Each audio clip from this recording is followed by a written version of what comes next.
Ramadan. Saya katakan tadi bahwasanya Ramadan adalah bulan ampunan dan juga bulan untuk mendapat derajat yang tinggi. Di antara dalil yang menunjukkan bahwasanya Ramadan kesempatan untuk mendapatkan derajat yang tinggi adalah suatu hadis yang diriwayatkan oleh Talha bin Ubaidillah dalam Musnad Imam Ahmad dengan sanad yang hasan dan juga dalam Sunan Ibnu Majah disahihkan oleh Syekh Albani rahimahullahu taala. Talha bin Ubaidillah berkata, "Qadima rajulani ala Nabi sallallahu alaihi wasallam." Ada dua orang datang berhijrah dari menuju kota Madinah, dua orang, wa kana islamuhuma jami'an, dan keduanya masuk Islam barengan. Artinya umur Islam mereka sama-sama masuk Islam. Wa kana ahaduhuma ashadda ijtihadan minal akhar. Yang satu lebih semangat beribadah daripada yang satunya. Faghazal mujtahidu minhuma, maka yang semangat ini pun ikut perang. Akhirnya fastushhid, mati syahid. Summa makathal akhar sanah. Kemudian adapun yang satunya makathal akhar ba'dahu sanah, yang satunya tidak ikut perang dan dia hidup sampai tahun depan kemudian dia meninggal dunia. Apa kata Talha bin Ubaidillah?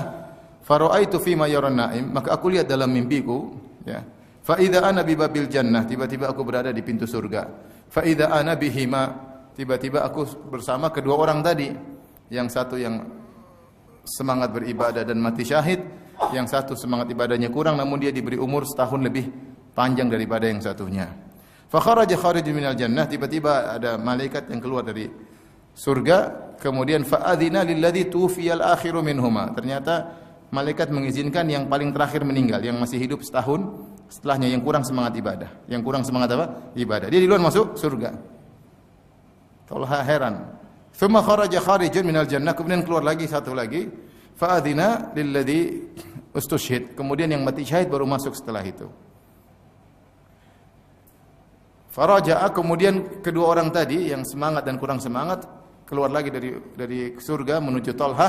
Kemudian keduanya berkata, "Irji fa innahu lam ya'ni laka ba'du." Kembalilah engkau Talha, kau belum saatnya engkau untuk masuk dalam apa?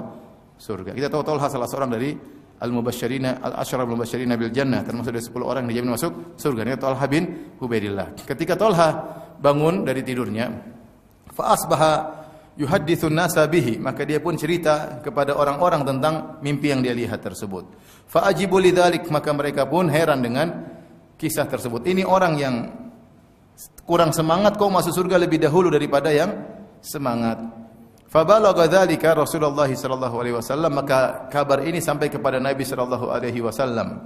Mereka heran. Maka Nabi sallallahu alaihi wasallam bertanya kepada para sahabat, "Mimma ta'jabun?" Apa yang buat kalian heran?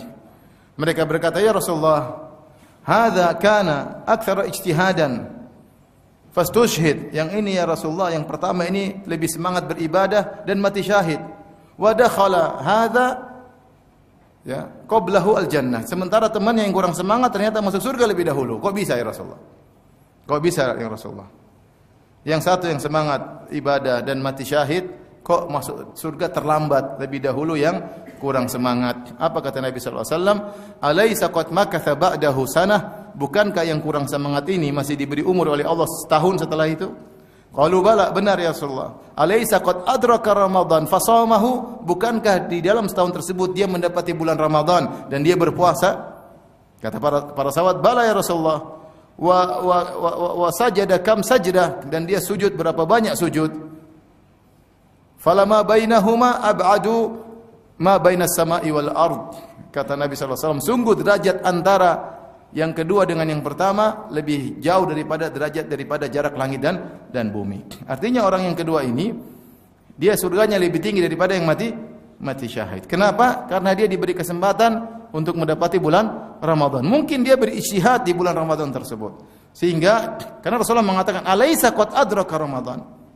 Bukankah dia diberi kesempatan dapat bulan Ramadan? Fasama, kemudian berpuasa. Kata para sahabat, bala. Itulah kunci rahasianya. Kenapa kemudian derajatnya lebih tinggi. Makanya saya katakan seorang yang dapat bulan Ramadan, hendaknya dia bersyukur kepada Allah Subhanahu wa taala. Dia tahu bahwa ini adalah kesempatan untuk panen pahala sebanyak-banyaknya. Jika para pencari dunia mereka mencari kesempatan untuk memanen keuntungan sebanyak-banyaknya, kalau ada expo, ada pameran, mereka bersiap-siap, mereka rela untuk tidak tidur berhari-hari karena mereka tahu keuntungan akan berlipat-lipat di musim-musim tersebut. Maka bagi para pencari akhirat inilah saatnya musim untuk mencari pahala sebanyak-banyaknya. Maka harus persiapan, bersiap-siap untuk menyambut bulan tersebut. Siapa yang persiapannya serius, maka dia akan diberi taufik oleh Allah Subhanahu wa taala, diberi kemudahan oleh Allah untuk bisa menjalankan ibadah Ramadan dengan yang terbaik.